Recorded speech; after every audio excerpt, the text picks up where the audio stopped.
Keep your hoodlum hands off the steering mechanism before I shatter them. Officer Dawson wrenched Alexis Ward's door open, the metal protesting with a shriek as he yanked her onto the gravel embankment.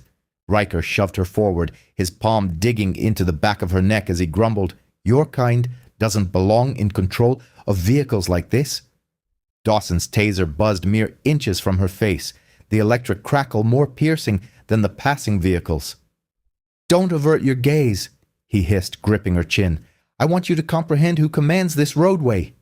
As he drew his fist back to strike, Alexis's counterpunch landed first, a sharp, explosive impact that froze every bystander mid-inhale. None of them suspected they had just engaged with a Delta Force commander. Before we proceed, kindly share your location in the comments section as you observe this narrative, and ensure you subscribe to our channel, as tomorrow's account is one you absolutely will not want to miss. Commander Alexis Ward eased her sport utility vehicle down the serpentine Georgia highway, the late afternoon sun casting elongated shadows through the towering pine trees. The journey from her mother's residence typically brought her a sense of tranquility. It was a rare moment of quietude following years of classified operations. However, on this particular day, an unsettling feeling permeated the air. In a rearview mirror, 2 police cruisers had been trailing her for the preceding 15 minutes, maintaining just enough distance to make their presence undeniably felt. Her finely tuned instincts activated as she maintained a consistent velocity, her hands relaxed, yet positioned at 10 and 2 on the steering wheel, ready for any eventuality. The patrol cars abruptly accelerated, their engines roaring as they fanned out, one cutting sharply in front while the other effectively boxed her in from behind. The lead vehicle veered abruptly, compelling her to brake with significant force. Her SUV jolted to a halt on the shoulder, the sound of gravel crunching beneath the tires. "Keep your hands where we can see them," Deputy Dawson's voice boomed through a megaphone. He emerged from the lead car, his hand already resting on his sidearm. Deputy Riker approached from the opposite side, his face contorted into a sneer. Alexis lowered her window a mere 3 inches, sufficient for communication, but maintaining a protective barrier. "Is there a problem, officers?" Dawson's face flushed with agitation as he strode toward her window. "When someone like you drives a car this expensive, it's typically stolen. Exit the vehicle before we forcibly remove you." Her jaw tightened, but she maintained a steady tone. "This is my vehicle.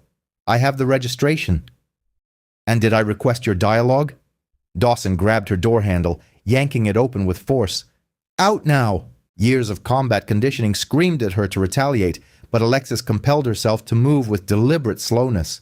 She exited the vehicle with her hands raised slightly, her military-honed senses meticulously cataloging every detail: Dawson's aggressive posture, Riker's positioning behind her, and the third officer now approaching from the backup patrol car. "Face the vehicle, legs spread," Dawson commanded, grabbing her shoulder and shoving her forcefully against the SUV. The impact expelled the air from her lungs. "This is unnecessary," she stated with calm composure. "I am a military officer." Riker's knee slammed into her ribs, cutting off her words. "Shut your mouth. Your kind always has excuses." The ensuing search was nothing more than a thinly veiled pretext for brutality. Rough hands patted her down with deliberate force, lingering in ways that felt intentionally invasive. Alexis's combat instincts flared with each violation, but she remained quiescent, analyzing their positions, biding her time. "Not so formidable now, are you?" Dawson twisted her arm behind her back, forcing it upward until searing pain shot through her shoulder. "Time to learn some respect." The third officer circled around, cracking his knuckles. "These sorts never learn respect until you administer it directly." Alexis felt the cold metallic press of a taser against her neck. Dawson's breath was hot against her ear as he growled, "Perhaps this will help the lesson stick." "You truly do not want to do that," she said softly, her tone imbued with an aura of absolute certainty. Dawson chuckled. "Oh, really?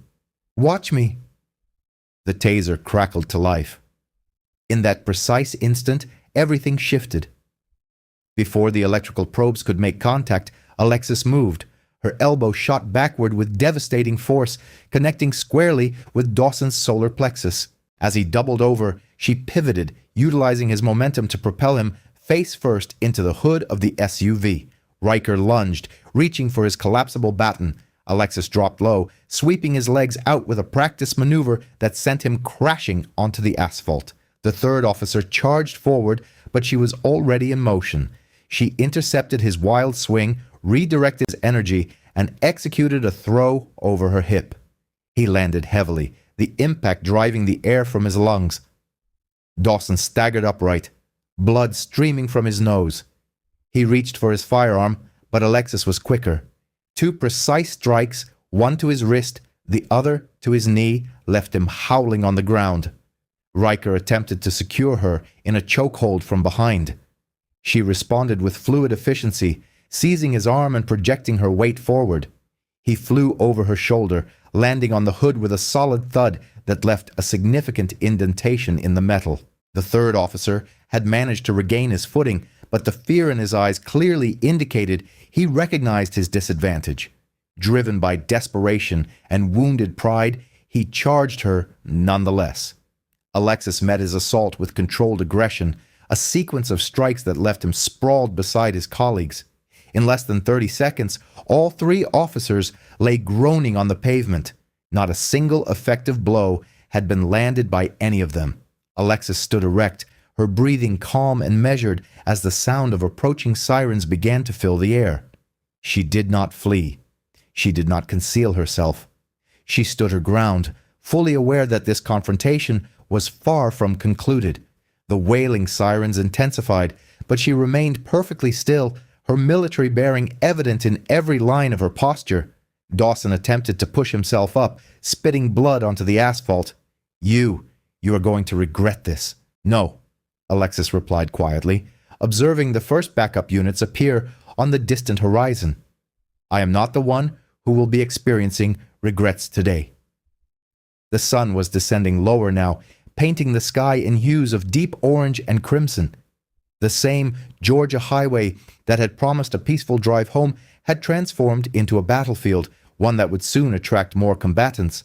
As the sirens drew nearer, Alexis stood prepared, understanding that this was merely the prelude to a conflict she had never sought, but from which she would not retreat. Lieutenant Briggs's cruiser screeched to a halt at the scene, its headlights slicing through the deepening twilight. The car door slammed with such force that the younger officers flinched. Briggs emerged as if a storm cloud, his face contorted with rage as he surveyed his injured men scattered across the asphalt. "What in God's name transpired here?" he bellowed, his voice echoing off the pine trees, his gaze fixed on Alexis, who stood perfectly composed, her military bearing unaltered.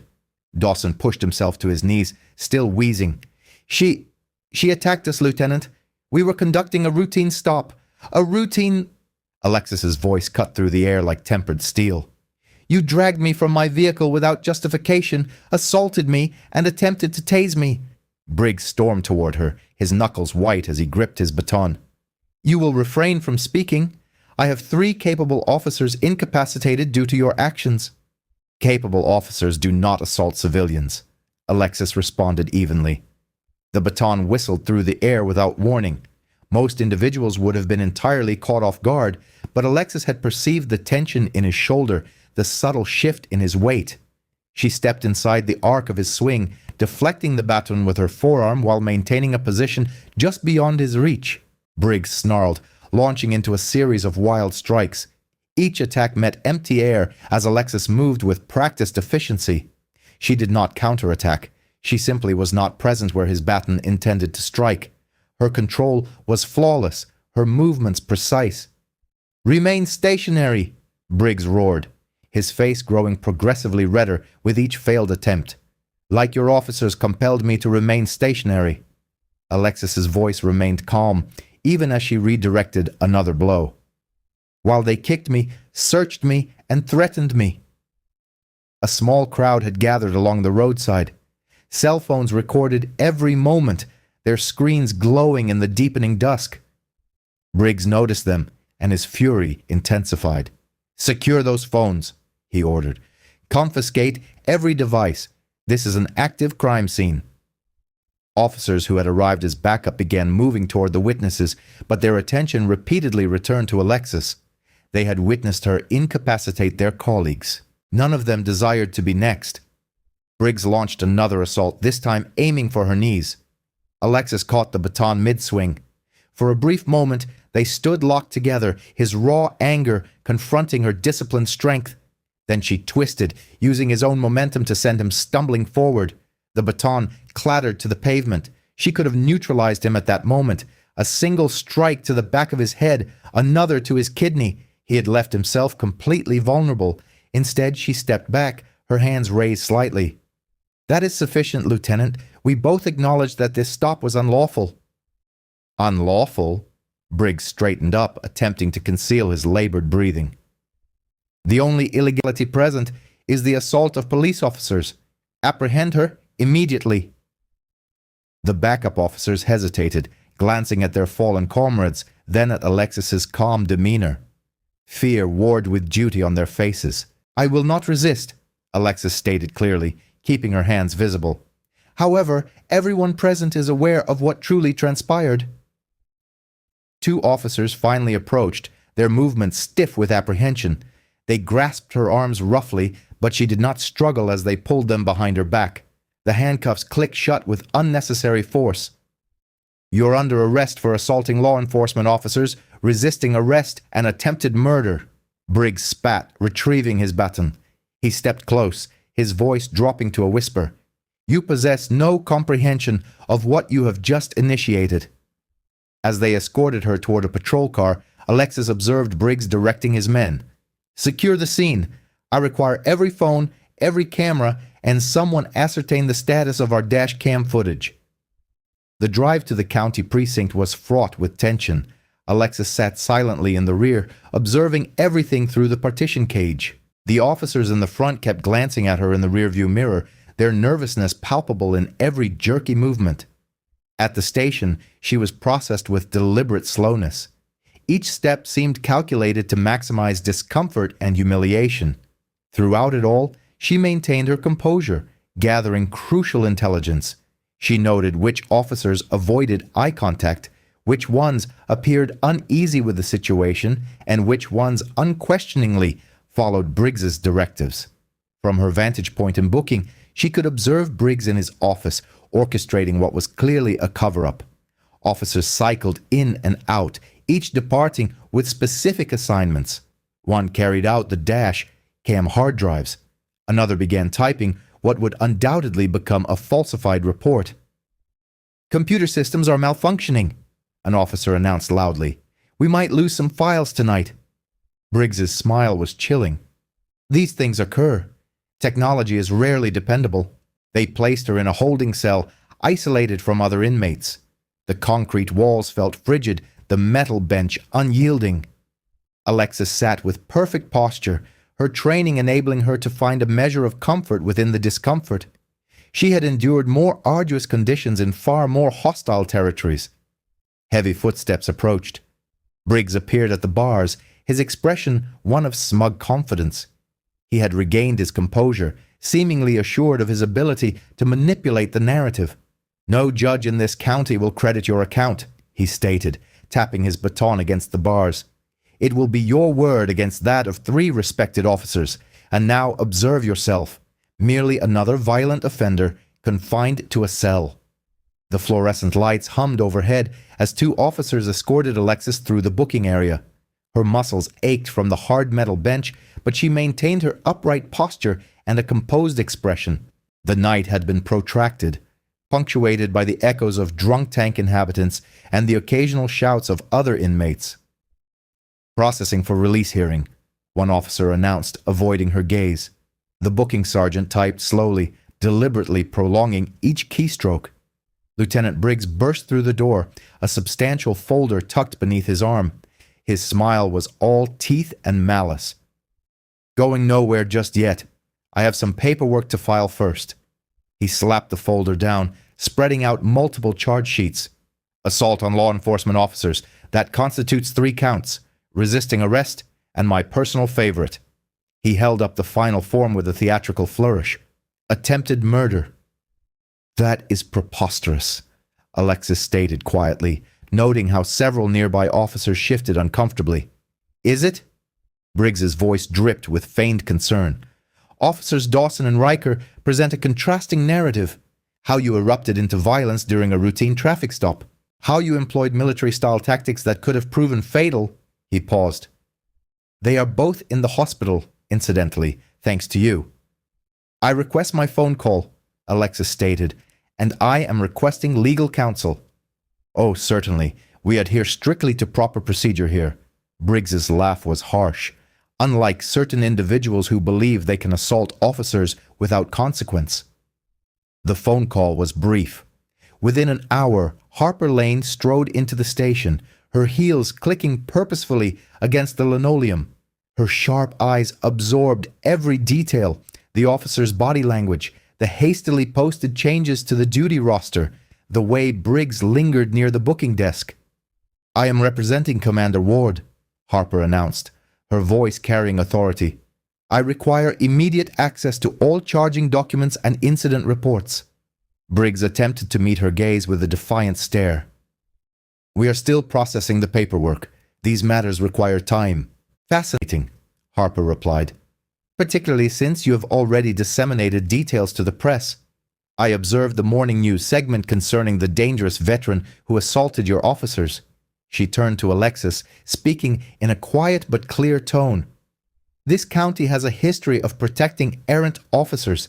8 similar incidents have occurred in the past year alone, all subsequently concealed, yet they have never attempted to incriminate someone with your qualifications. The dash camera footage will exonerate me, Alexis stated. Harper's smile was grim. Let me surmise. Technical difficulties. Equipment malfunction, Briggs interjected. A true misfortune. However, we possess the sworn statements of 3 officers regarding her unprovoked attack. 3 identical statements, I presume, Harper retorted. We will be petitioning for federal oversight. The pattern of civil rights violations within this department is too conspicuous to disregard. While Harper engaged Briggs in a debate regarding bail conditions, Alexis observed the station's internal operations. She noted which officers handled evidence, which managed the computer systems, and who had access to the security footage. Every detail constituted valuable intelligence.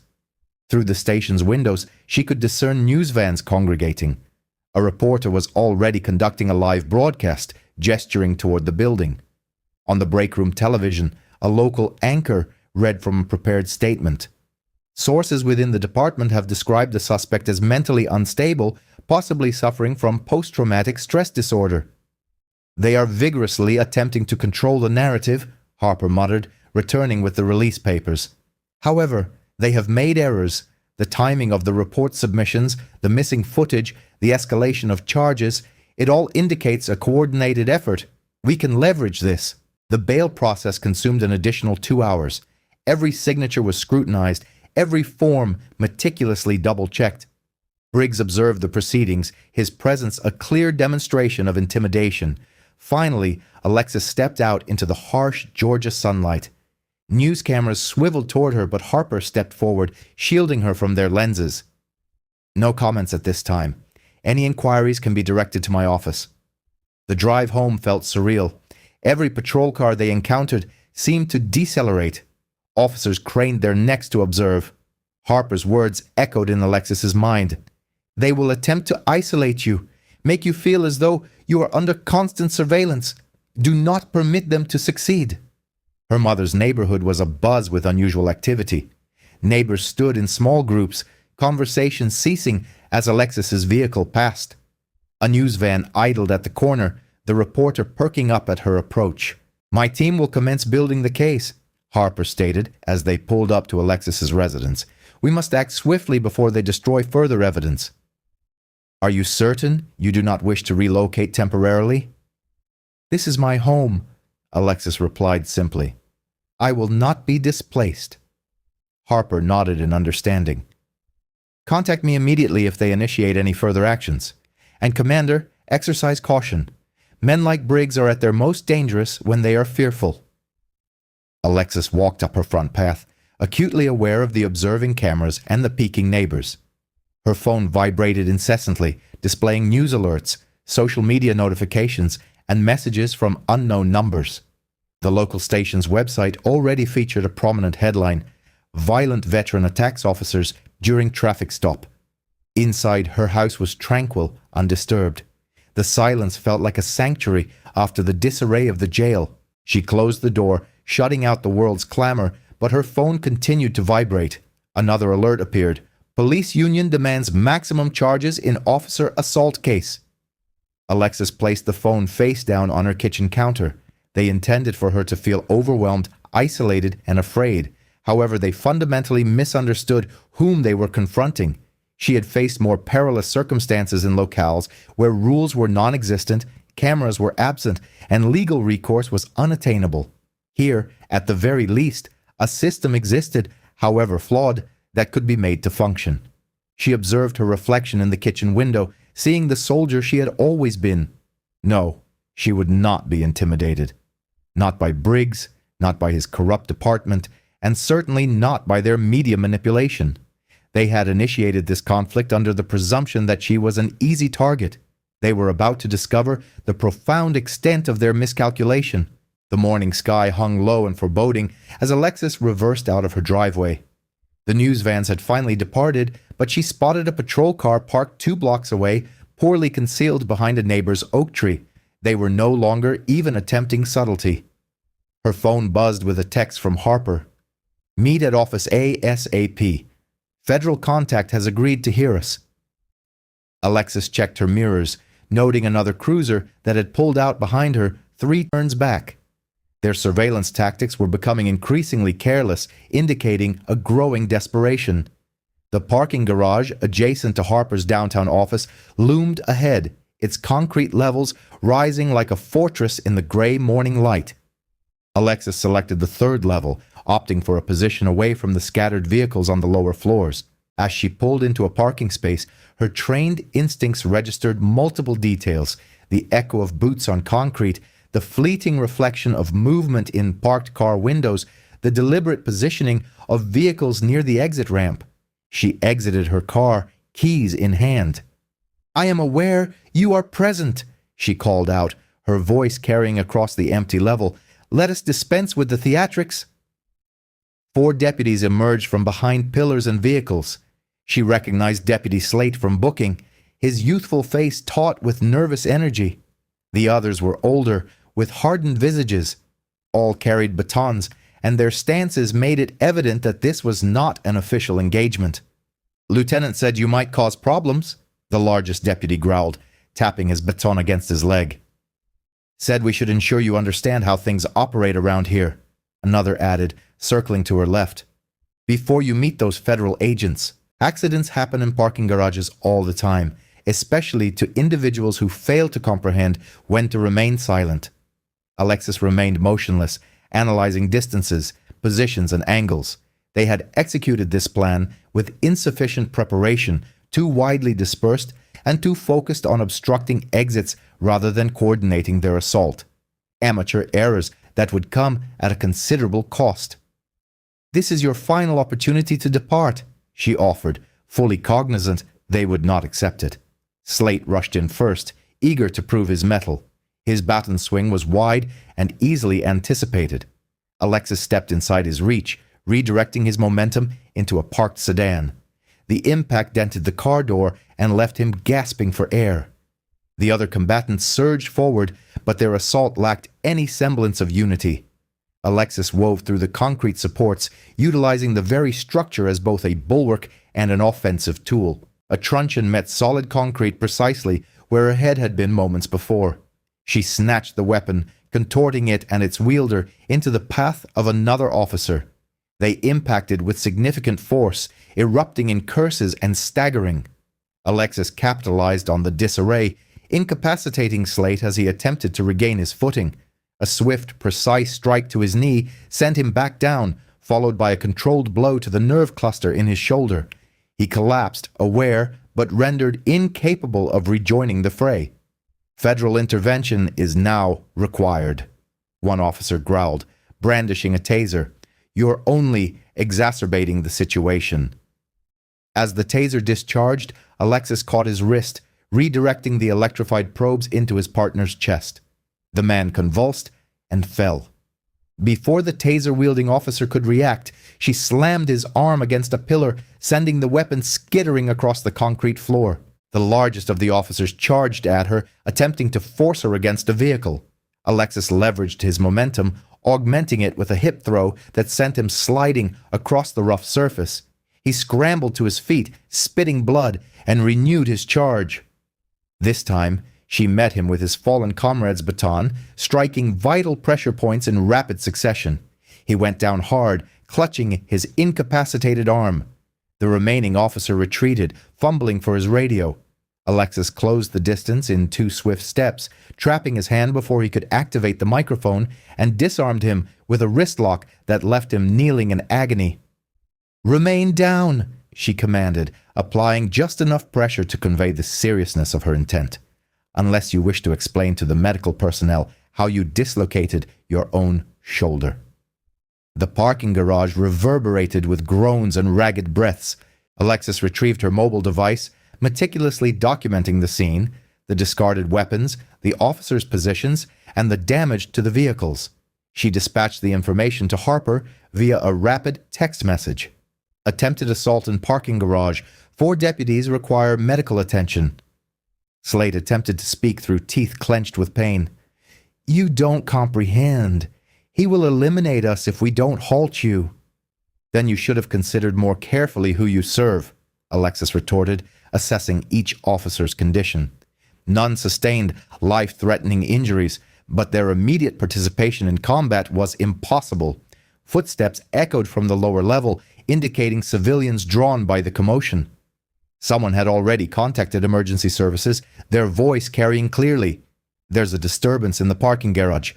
Dispatch police." Alexis gathered the dropped weaponry, arranging it conspicuously for photographic evidence. Further proof of their premeditated ambush and a stark illustration of the department's desperation. The first faint wails of sirens could be heard in the distance as she calmly proceeded towards the exit ramp. The officers remained where they had fallen, perhaps finally grasping the magnitude of their miscalculation.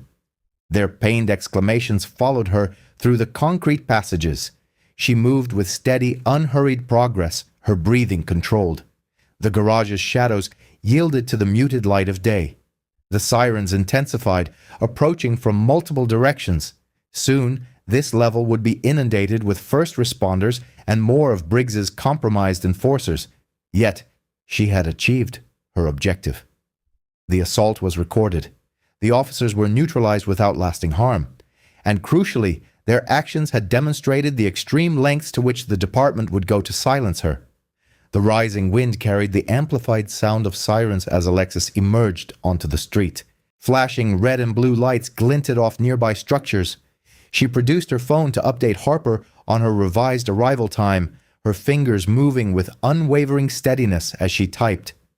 The afternoon sun cast elongated shadows through the windows of Harper's office as Alexis settled into the chair opposite her attorney's desk. Documents and photographs from the parking garage incident were spread across the surface between them, each image a testament to the morning's violence. "They're spinning this narrative more rapidly than I anticipated," Harper commented, tapping a recently printed newspaper. "Observe this headline: Unstable veteran assaults officers in parking structure. They are portraying you as someone who actively seeks confrontation." Alexis leaned forward, perusing the article.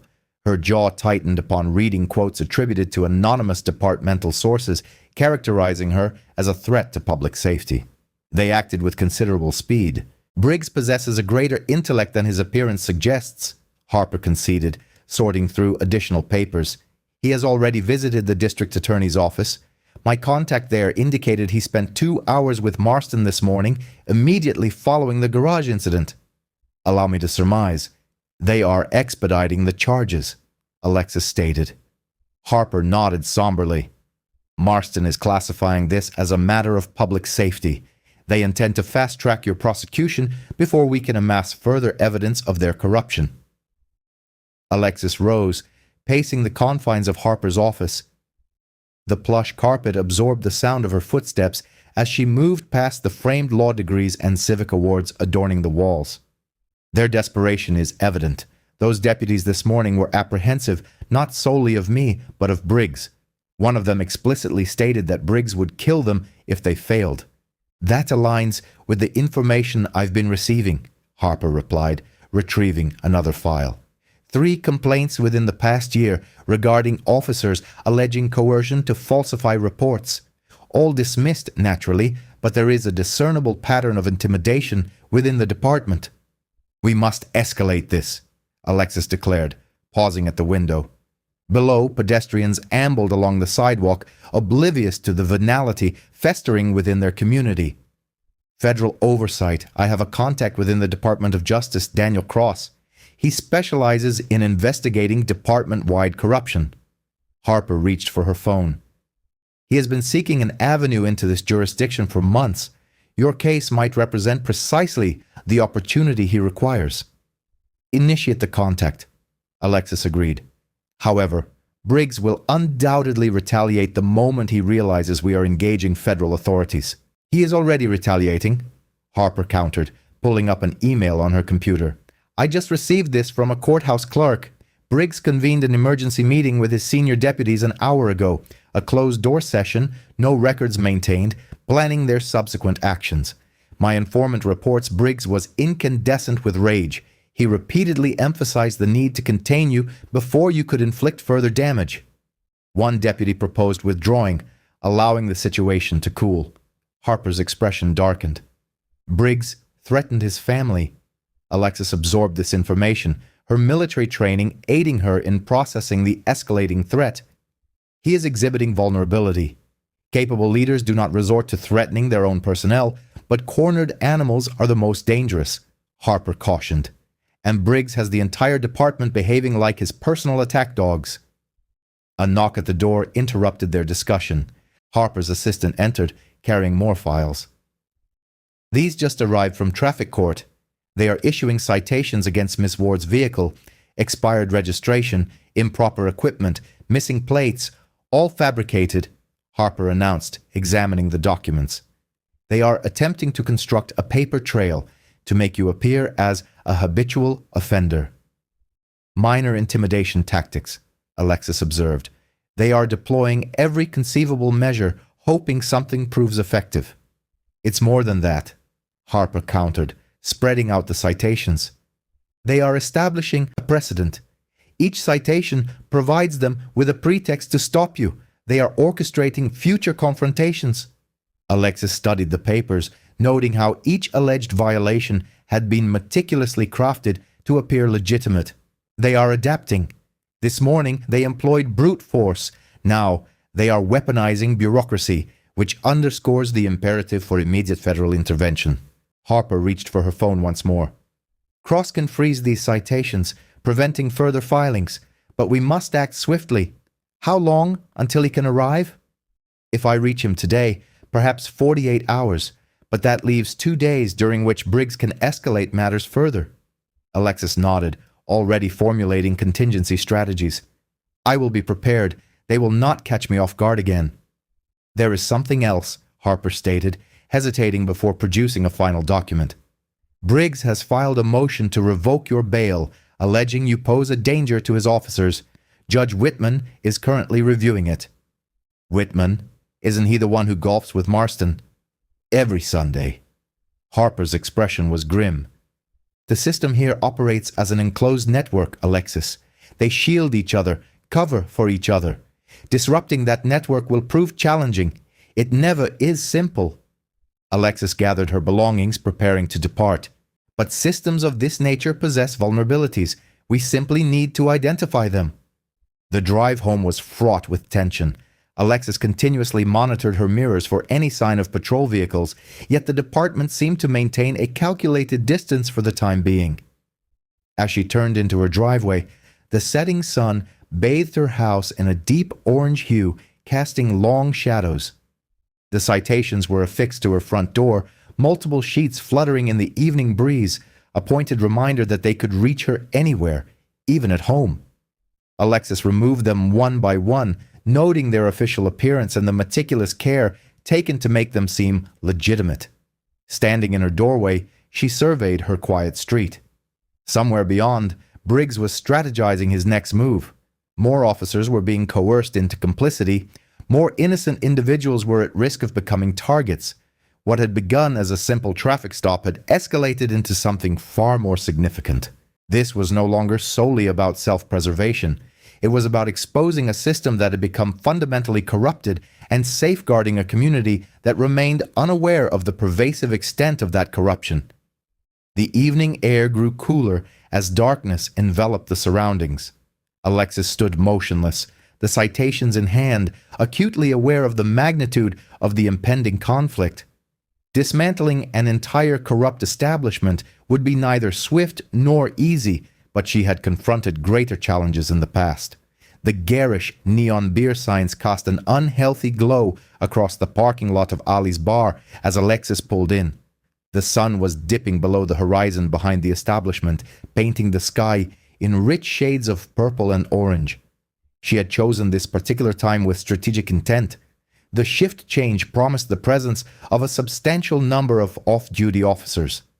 Ali's had been a fixture for law enforcement personnel for decades. The weathered wooden sign above the entrance was barely legible in the encroaching darkness. Alexis took a deep, centering breath and pushed through the heavy door. The immediate effect was palpable. Conversations ceased mid-sentence. Heads turned, gazes narrowing. The atmosphere was thick with the scent of stale beer and palpable hostility. At least 15 off-duty officers occupied various tables and bar stools, all now fixated on her presence. Alexis moved with deliberate composure towards the bar, acutely aware of their scrutiny. The bartender, a stout man with distinguished graying temples, approached with evident reluctance. "Water," she requested, her voice clear and concise. He placed a glass before her, without comment, then retreated to the far end of the bar where a group of officers were conversing in hushed tones. Alexis did not turn. She didn't need to. The mirror behind the bar provided an unobstructed view of the establishment. Deputy Riker sat at a corner table with 4 other officers, his face flushed from alcohol consumption. His voice carried distinctly across the now silent room. "Told Briggs not to fret. Judge Whitman has his back. Been that way since they were rookies together." One of his companions cast a nervous glance in Alexis's direction. Riker's laughter grew louder, clearly intended for her to overhear. "What's she going to do? That dashcam footage is gone. Briggs ensured its eradication personally. He remained late to meticulously erase all traces. No evidence translates to her word against ours, and we both understand the outcome in Whitman's court." Alexis took a slow sip of water, committing the details to memory. The mirror revealed 3 officers near the pool table beginning to reposition themselves, effectively blocking her path to the exit. Their movements were clumsy, indicative of heavy drinking.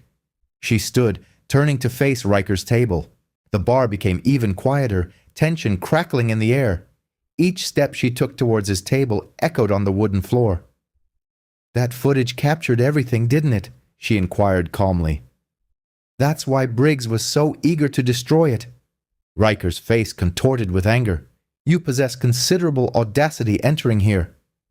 "Merely confirming facts," Alexis stated, "such as how Judge Whitman accepts bribes to dismiss cases against compromised officers."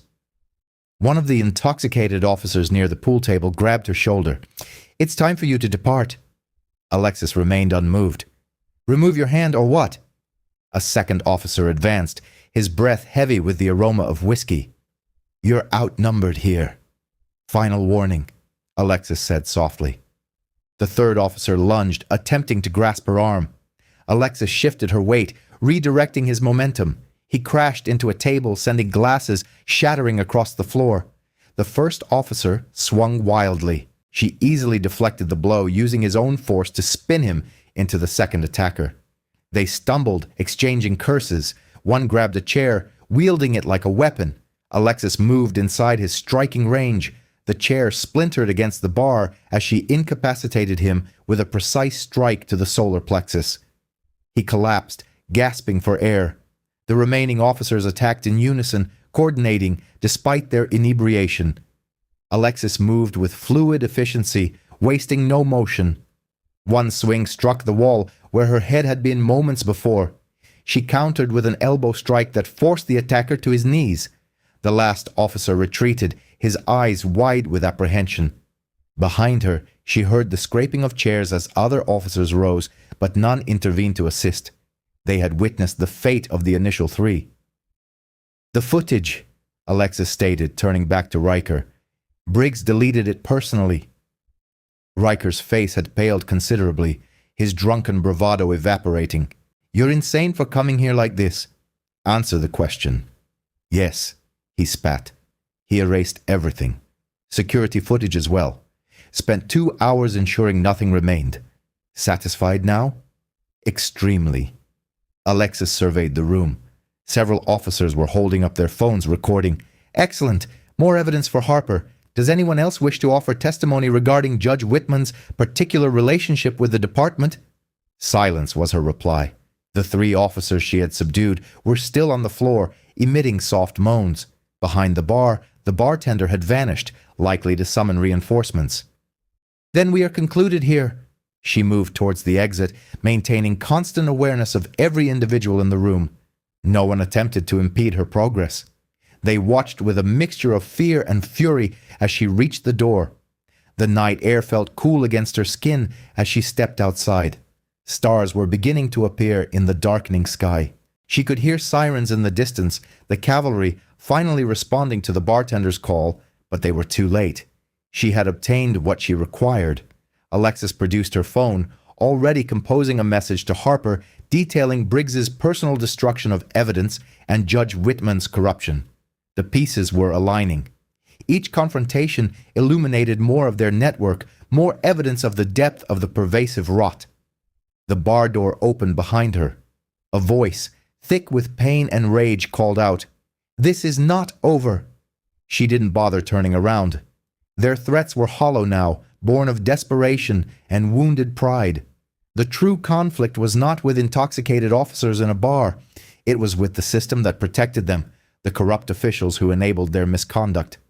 Alexis entered her vehicle, observing in the rearview mirror as more officers stumbled out of Ali's. They appeared disoriented. Their illusion of untouchable power had shattered, much like that chair. She started the engine, her focus already shifting to the next phase. The evidence had been destroyed, but now she possessed witnesses who had confessed to its destruction. It was not ideal, but Harper would know how to leverage it. The sirens grew louder as she pulled away from the bar, leaving behind a scene of broken furniture, bruised egos, and the initial significant fractures in the department's wall of silence. The morning sun cast long shadows across the deserted road as Alexis headed towards Harper's office. Her phone, propped on the dashboard, displayed a meticulously organized summary of last night's revelations at Ali's. The recorded confessions concerning Briggs and Judge Whitman would undeniably expose this case. A flash of white and blue in her rearview mirror caught her attention. A patrol SUV had appeared behind her, following at an uncomfortably close proximity. Alexis checked her speed, precisely at the legal limit. The SUV's grille filled her mirror, close enough for her to discern the driver's face. Officer Matthews, one of Briggs's most steadfast enforcers. "Here we go," she muttered, gripping the steering wheel tighter. The patrol vehicle swerved into the oncoming lane, its engine roaring as it pulled alongside her. Matthews's partner, Reynolds, occupied the passenger seat, both men displaying expressions of pure animosity. Alexis maintained her speed, observing as Matthews jerked his wheel towards her. The initial impact was tentative, a warning nudge that made her tires squeal. She countered with a defensive driving maneuver, maintaining control while feigning struggle. "Come on," she said quietly. "Show me what you're truly here for." As if responding to her challenge, Matthews slammed his SUV into her car with full force. The impact sent tremors through her vehicle, but Alexis was prepared. She had already activated her phone's camera, mounted to record the entire event. The road ahead curved sharply to the right, bordered by a steep embankment. Matthews accelerated, attempting to pin her against the guardrail. Instead of resisting, Alexis lightly applied her brakes. The patrol SUV surged forward, overshooting its intended position. "Amateur hour," she commented, watching Matthews struggle with his steering. His vehicle fishtailed, tires leaving black marks on the asphalt. Reynolds gripped the dashboard, panic evident on his face. Alexis executed a flawless pursuit intervention technique. A precise tap to the patrol SUV's rear quarter panel. The effect was catastrophic. Matthews overcompensated, sending the vehicle into an uncontrollable spin. The patrol SUV careened across both lanes, veered onto the shoulder, and rolled once before settling in the ditch. Steam hissed from the crumpled hood. Alexis pulled over, positioning her car to block any potential escape routes. Matthews kicked his door open, stumbling out with his hand on his holster. "You're dead!" he screamed, but his voice trembled. Blood trickled from a laceration on his forehead. "Remain where you are!" Alexis called out, her phone still recording. "Keep your hands visible." Reynolds emerged from the passenger side, already reaching for his radio. "Unit 47, officer down. Shots fired. Shots!" She closed the distance in 3 swift strides, sweeping his legs out from under him and pinning him face down. "No shots fired," she stated calmly, securing his arms. "Just as there was no justification for your attempt to run me off the road." "Briggs will annihilate you for this," Matthews groaned from his position on the ground. "Add that threat to the recording," Alexis replied, checking both officers for any serious injuries. Finding none, she utilized their own handcuffs to secure them to the vehicle's push bar. The entire encounter had transpired in less than 2 minutes. Alexis returned to her car, reviewing the footage. Every second was crystal clear. The unprovoked aggression, their attempts to engineer a fatal collision, and Matthews's concluding threat. She created multiple backups, dispatching copies to Harper and the federal tip line she had been provided. Steam continued to rise from the patrol SUV's mangled hood. The front axle was visibly fractured and fluid steadily leaked into the dirt. Both officers stared at her with a mixture of hatred and fear as she prepared to depart. "Do you know the distinction between us?" she asked them. "I could have easily ended both of your lives. Instead, you will live to face the consequences." She gestured towards her phone. "Everything is recorded. Your careers are finished." "Briggs controls this county," Reynolds spat. "You have nothing." "Look around," Alexis stated. "Your vehicles are destroyed. You are handcuffed to your own bumper. Your attack was a complete failure. Do you still believe Briggs is victorious?" Neither officer offered a response. In the distance, sirens began their mournful cry, a probable response from reinforcements, finally acknowledging the failed radio transmission. Alexis slipped into her vehicle, glancing at her watch. She could still reach her meeting with Harper, now armed with even more potent evidence of the department's escalating desperation. "Reinforcements are en route," Matthews bellowed, his voice wavering. "You won't escape." Alexis ignited the engine. "I have no intention of fleeing. I'll be at my attorney's office, lodging assault complaints against both of you. Feel free to dispatch additional officers.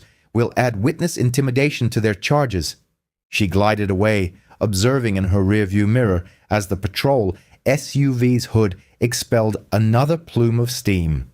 The morning sun illuminated the vapor, making it shimmer like a beacon. "Let them pursue," she mused. Each aggressive maneuver only underscored their inherent corruption, their lengths to preserve their dominance.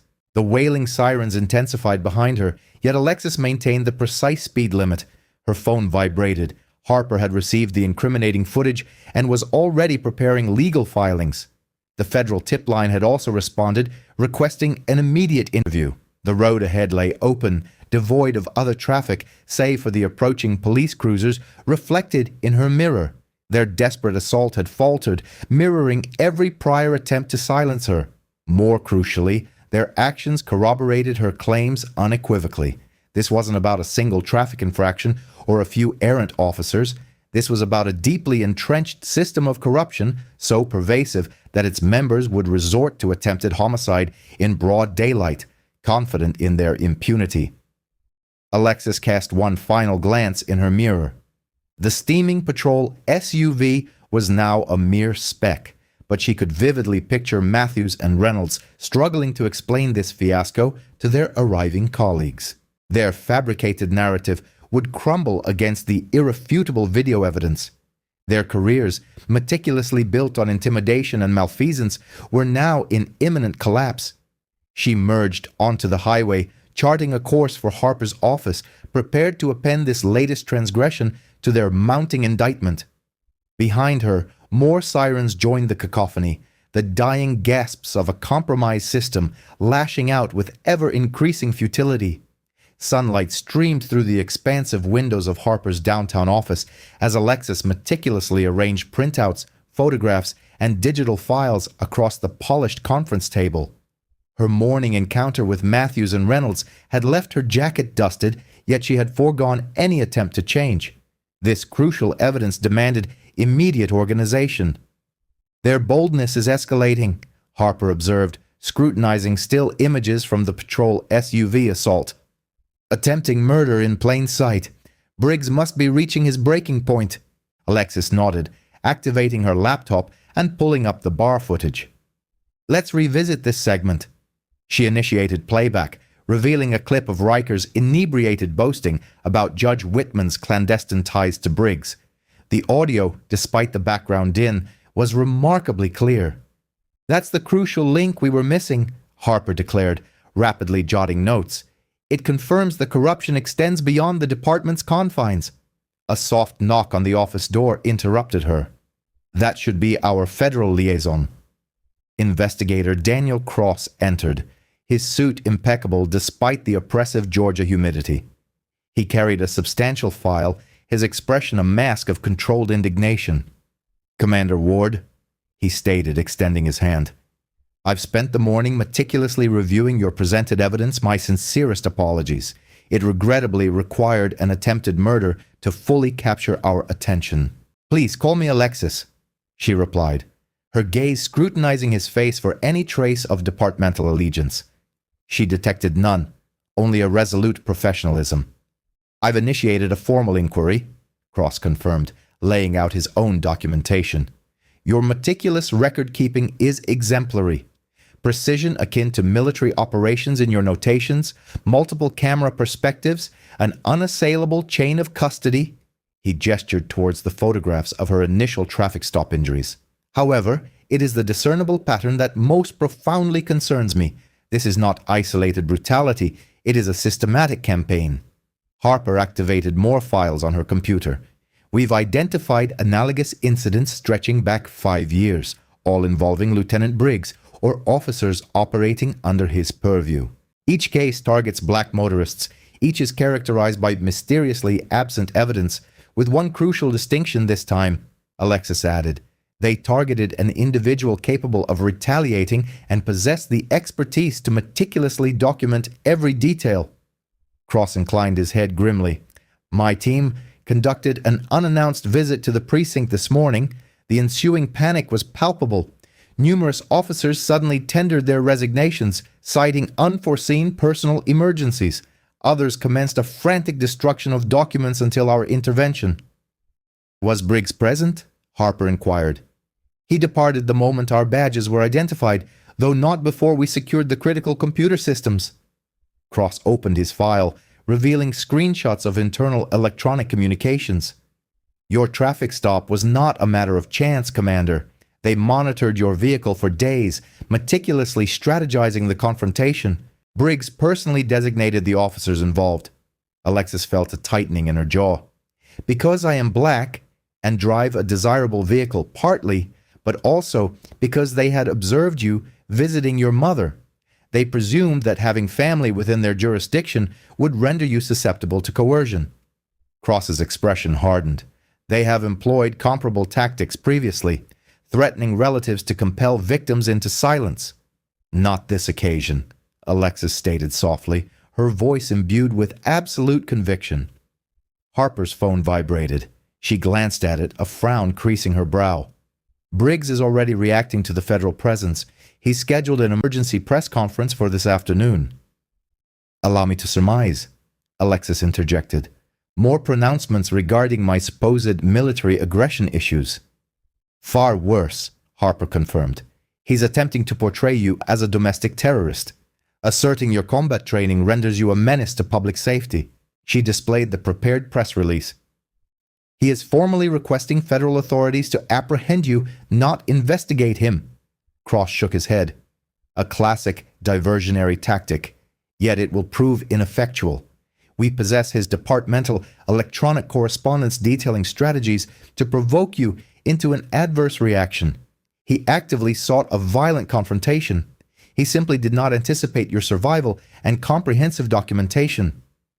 They dedicated the subsequent hour to a thorough review of the evidence designated for the preliminary hearing. Cross affirmed that the federal investigation would supersede any local charges, effectively nullifying Judge Whitman's potential influence.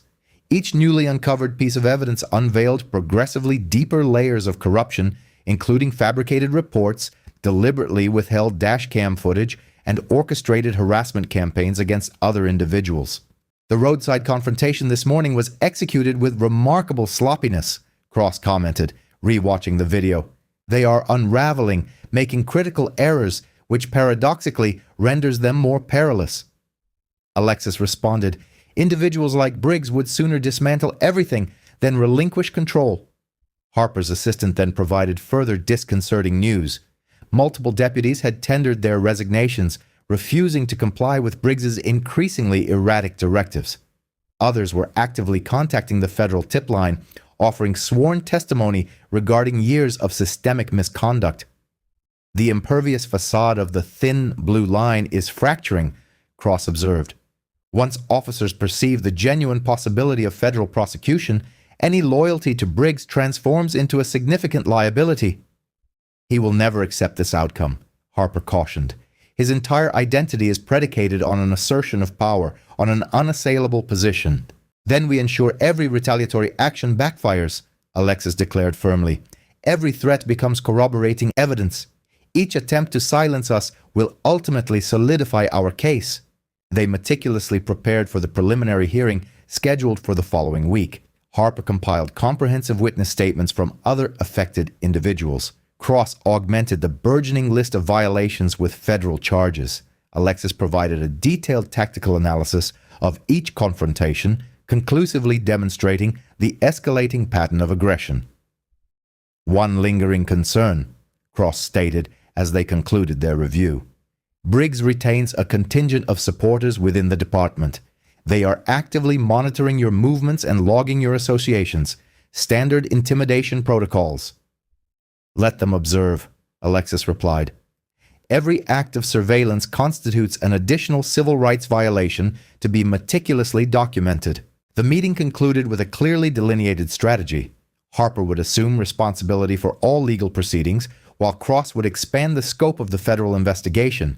Alexis would persist in her evidence-gathering efforts, concurrently maintaining a vigilant defensive posture against any further assaults. Remain vigilant, Cross advised as they prepared to depart.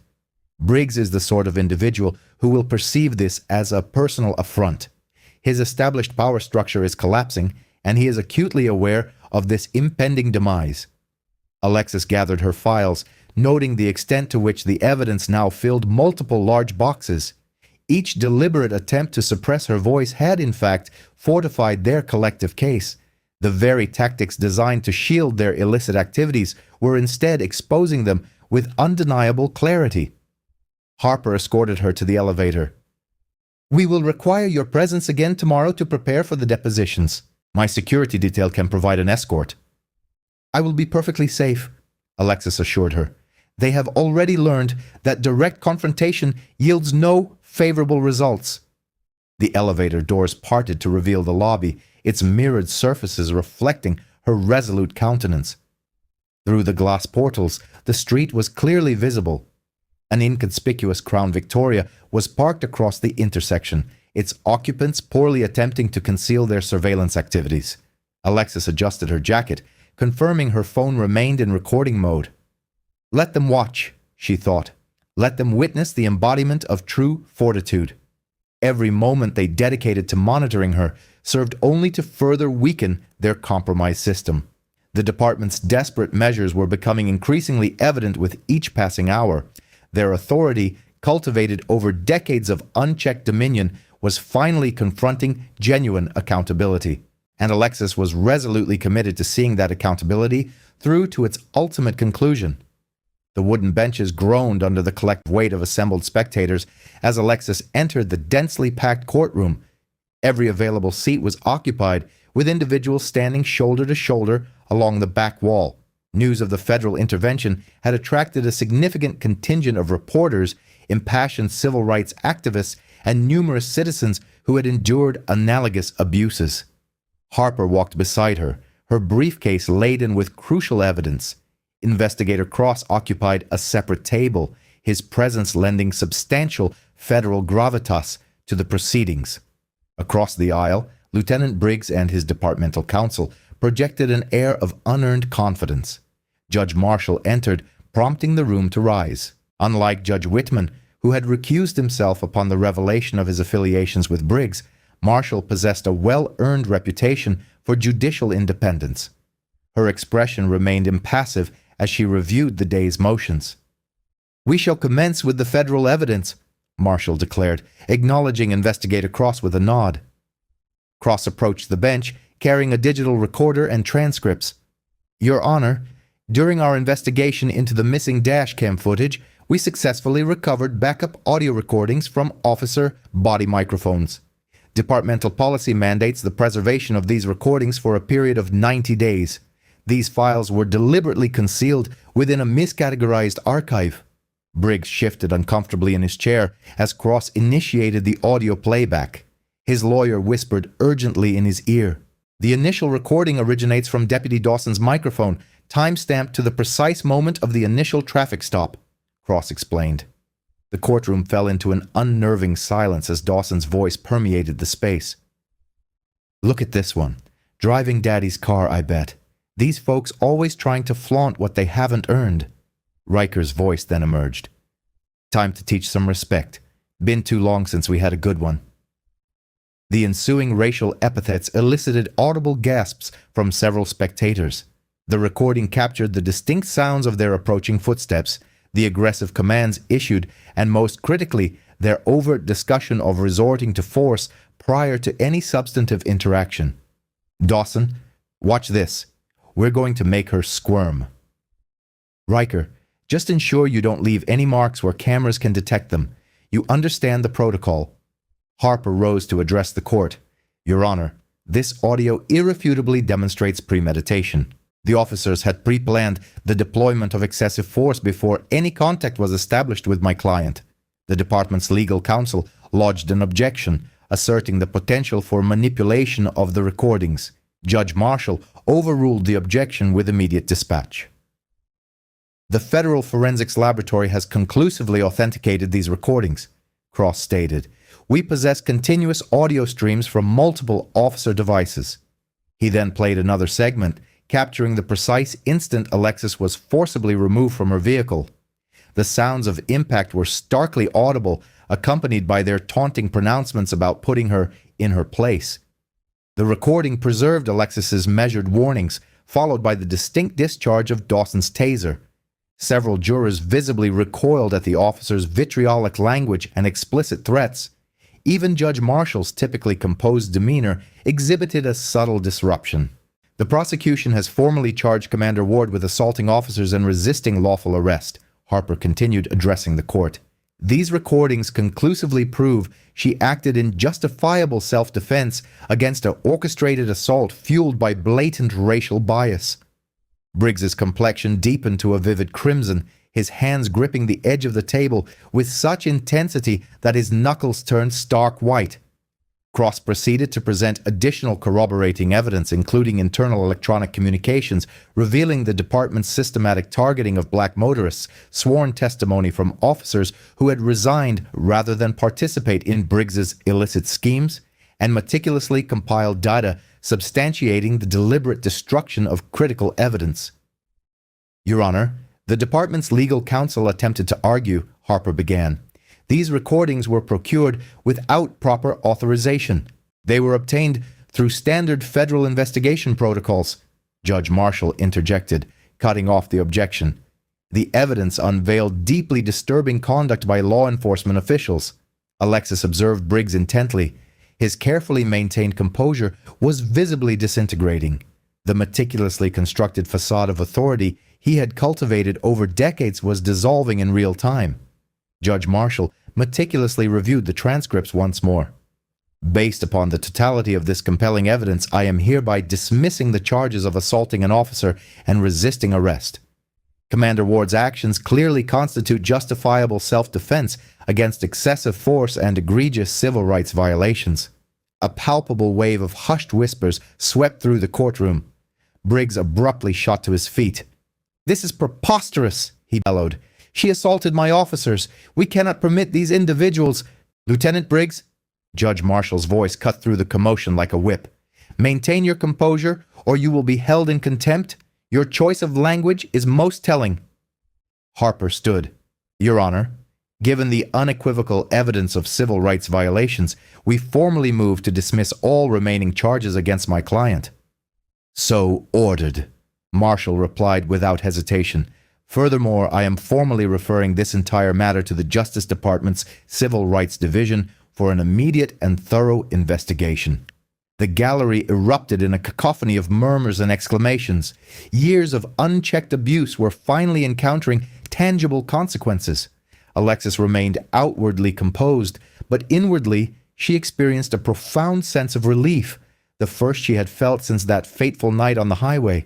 Briggs stormed out of the courtroom, shouldering past the assembled reporters. His legal counsel trailed behind him, visibly attempting to distance himself from the unfolding collapse.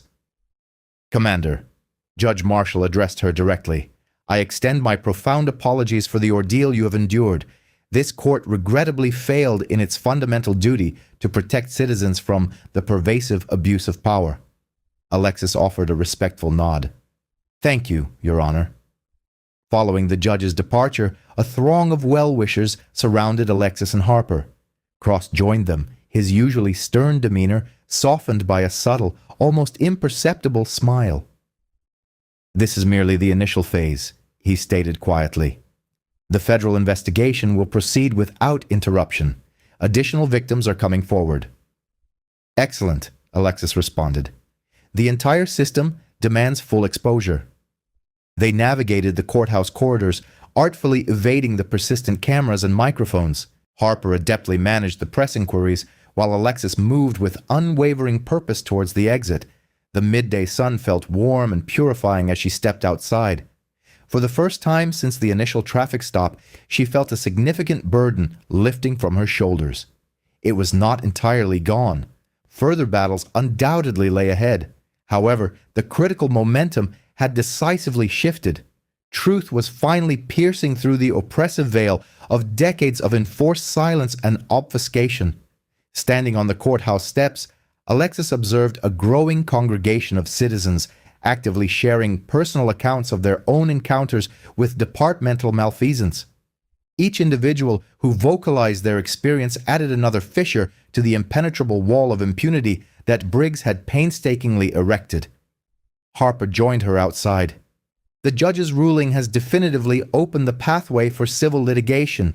Other victims can now come forward, bolstered by solid legal precedent."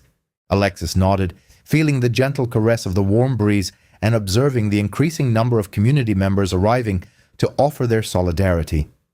The system's power had always relied on isolation, fostering a sense of helplessness and solitude in each victim. That isolation was now demonstrably eroding, being supplanted by a burgeoning sense of unity and resolute determination. The sunset cast elongated shadows across Alexis's driveway as she pulled into her residence. Her shoulders finally relaxed, releasing the accumulated tension of weeks. The courthouse victory felt substantial, akin to the first significant breach in Briggs's formidable armor. She retrieved her jacket and briefcase, allowing herself a fleeting, modest smile.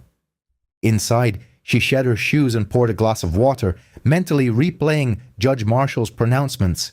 The validation felt gratifying, but more importantly, It signaled the opening of avenues for others to come forward. Perhaps, she considered, the system could indeed be reformed, even if incrementally. Her phone vibrated, displaying her mother's number, but it was not her mother's voice that emanated from the device.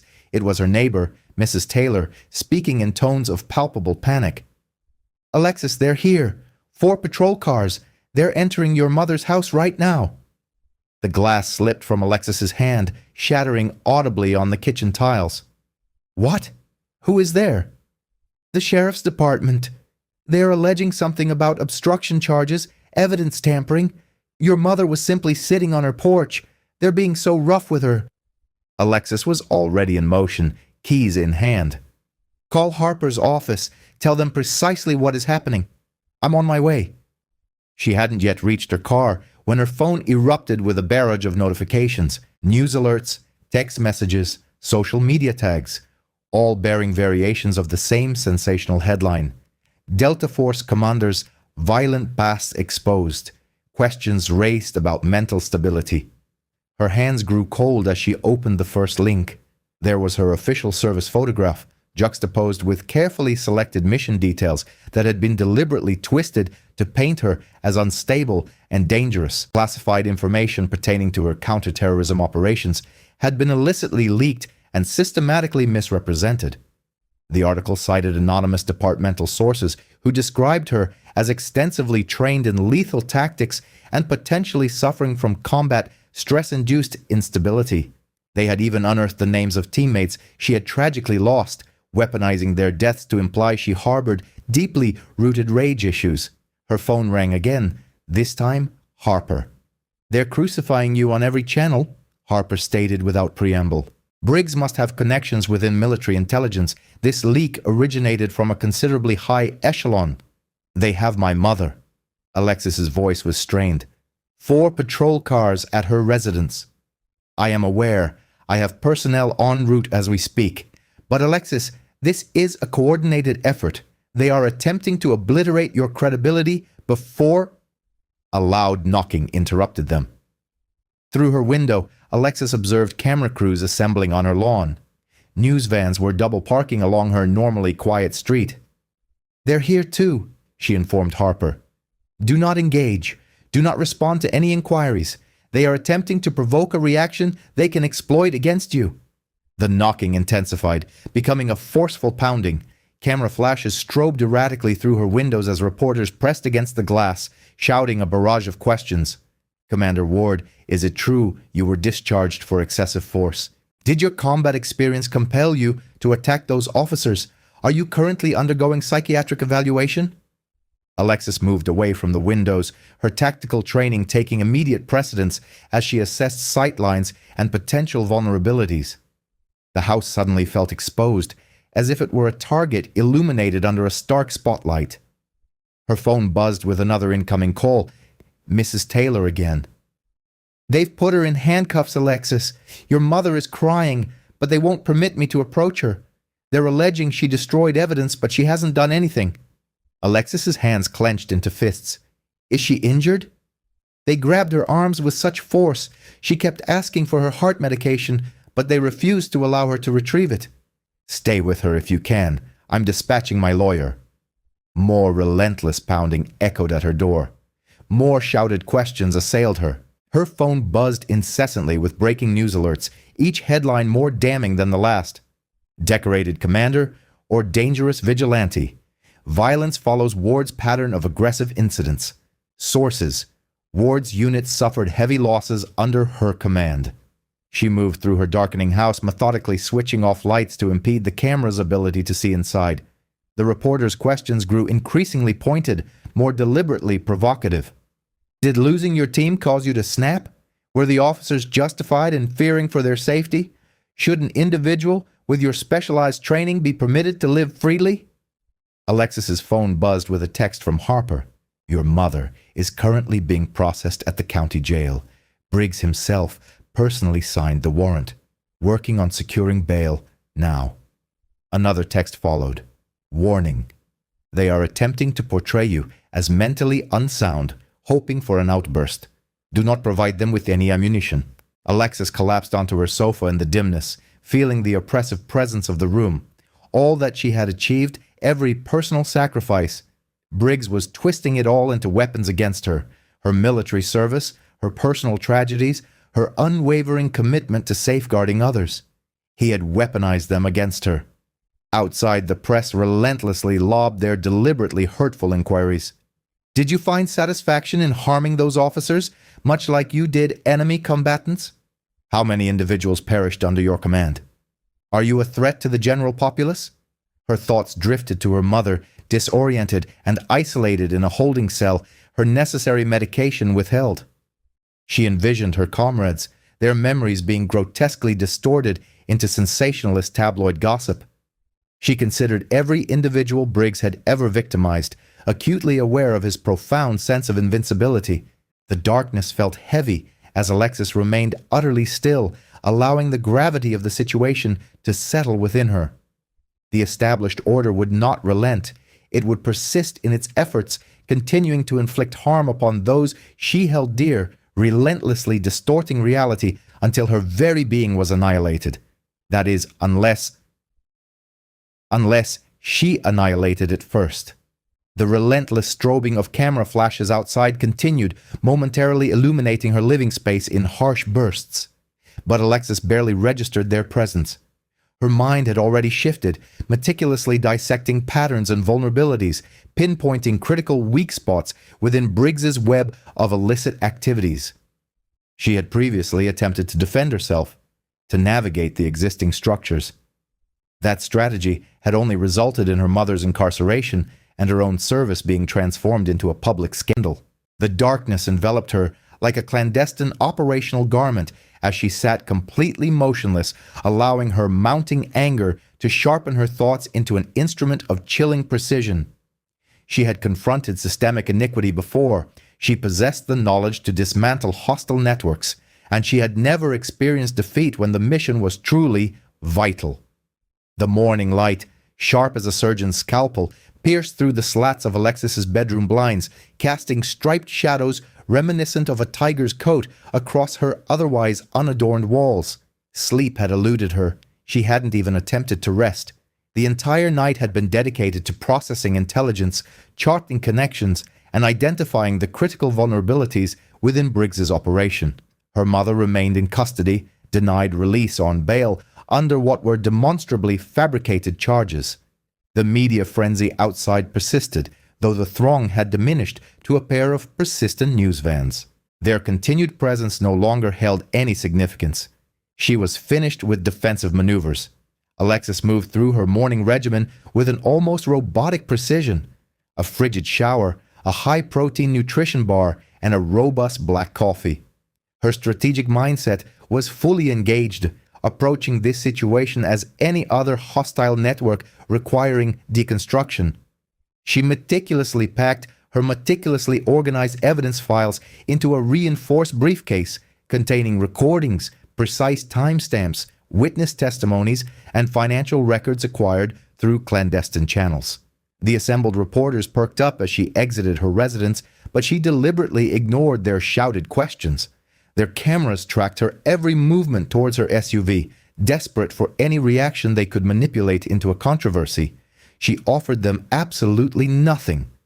20 minutes later, she entered Harper's office. The attorney was already present, accompanied by Investigator Cross, both observing a morning news broadcast detailing Alexis's troubled military tenure with grave expressions. "They are intensely promoting the unstable veteran narrative," Harper remarked, silencing the television. "Your mother is still being detained without any possibility of release." "I'm aware of the trajectory this is taking," Alexis interjected, placing her briefcase on the desk. "Briggs will escalate his actions until someone is killed. Therefore, we will terminate it preemptively." She produced her files, arranging them in precise rows across Harper's desk. Private correctional facility corporations exhibiting substantial profit increases coinciding with Briggs's department's special enforcement operations. Traffic stop quotas specifically targeting certain communities. Illicit payment schemes disguised as consultancy retainers. Cross picked up one of the documents, his eyebrows arching in surprise. "How did you procure these financial statements?" I've acquired assistance from contacts who were indebted to me. Everything has been thoroughly authenticated. Alexis gestured to another folder. 3 years of dashboard camera recordings that Briggs claimed were irretrievably erased. The data, restored from private servers, clearly illustrates a pattern of targeted intimidation and excessive force. Harper leaned forward. This is precisely what we require. However, it is also exceedingly perilous. These corporations wield considerable political leverage. They also possess an extensive paper trail, Alexis stated. Names, dates, monetary figures, sufficient to initiate multiple federal inquiries. She turned to Cross. This is where you become instrumental. The investigator nodded slowly, his gaze still fixed on the documents. This degree of collaboration between law enforcement entities and private detention facilities, it constitutes systemic corruption. But Alexis, if we proceed with this, they will not merely attempt to discredit you. They will endeavor to eliminate you. They are already doing so. Alexis's voice was steely. But now we possess irrefutable evidence of their motivation, demonstrate the extent of their financial gains derived from unjust detentions, reveal their kickback schemes, expose everything. Harper spread out additional files, her legal acumen already formulating potential cases. We will require assurances of protection for our witnesses. Several of these officers might be persuaded to cooperate if granted immunity. That has already been arranged, Cross confirmed. I have a specialized task force on standby. However, the timing is paramount. If Briggs perceives that we possess all of this information, he will obliterate everything and abscond, Alexis concluded. That is precisely why we must provoke him first, compel him to react without premeditation. She produced a final file.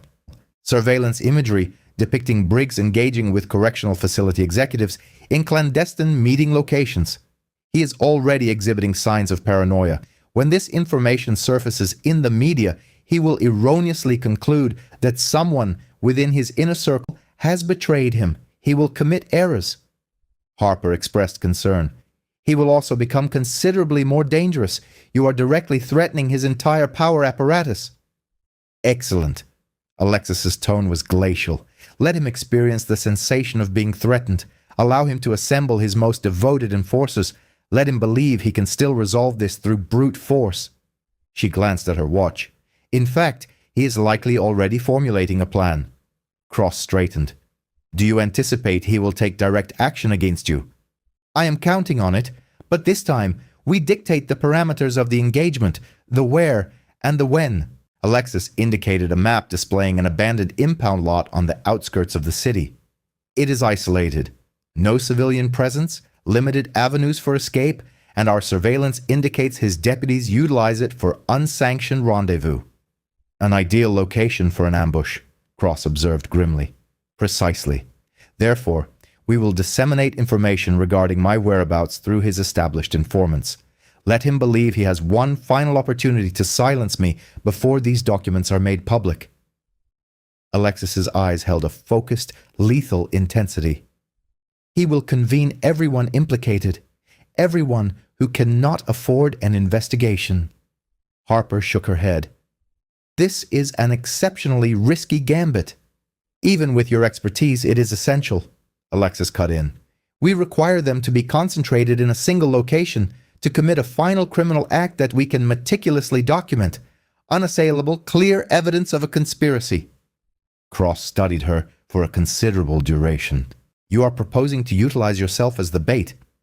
I am proposing a definitive conclusion to this entire affair. She met his gaze.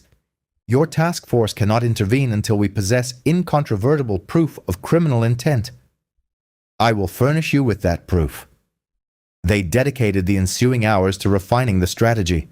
Harper liaised with trusted journalists to orchestrate the financial exposure. Cross mobilized surveillance teams. Alexis guided them through tactical simulations, ingress points, and probable enemy reactions. The sun traversed the sky as their work progressed. Alexis maintained a vigilant watch on her mobile device, awaiting any news regarding her mother. The detention facility continued to deny visitation requests, citing purported security concerns. By late afternoon, their sources confirmed activity within Briggs's circle. Deputies were being discreetly contacted. Vehicles were being relocated to the impound lot. The trap was being meticulously laid, precisely as Alexis had foreseen. Darkness descended as she parked a block away from the lot. Through her windshield, she observed numerous vehicles already gathered within the perimeter fence. Additional headlights approached from intersecting side streets. Briggs was assembling his contingent. Alexis consulted her phone one final time. A text message from Cross. "Surveillance is in position. Still time to wait for reinforcements." She did not reply.